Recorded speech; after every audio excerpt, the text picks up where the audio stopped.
આપણને એવી અનુભૂતિ થયા કરે છે કે પાત્રતા કેળવીને પછી મેળવો, મેળવીને પાત્રતા કેળવો નહીં, તો પાત્રતા કેળવીને પછી કાંઈક મેળવવાની વાતમાં આવો તો જ તમે સાર્થક છો અને તમારી કાર્યસૂચિ સાર્થક છે. એની પ્રતિથી આ ત્રિલોકધામ મંદિર દ્વારા થઈ રહી છે. તો આ તકે આ ટીમને મારા લાખ લાખ અભિનંદન.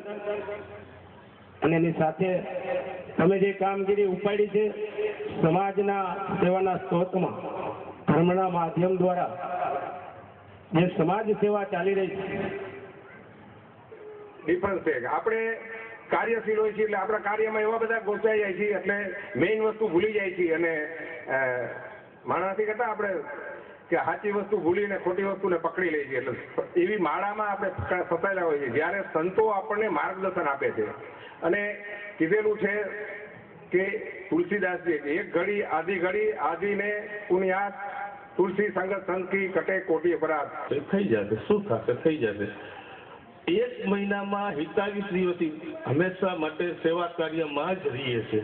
ક્યારેક આપણે ફોન કરી પ્રાગજીભાઈ આ પ્રસંગથી આવજો, નગરમાં હું તો જુનાગઢ છું, રમેશભાઈ હું તો અમદાવાદ છું. હું તો સતત ધર્મના કાર્યના પ્રવૃત્તિમાં રાખવા માટે જો પ્રાગજીભાઈ આટલી બધી મહેનત કરતા હોય તો આપણે બધાએ ભેગા મળીને પ્રાગજીભાઈને એક વખત તો બિરદાવવા જોઈએ.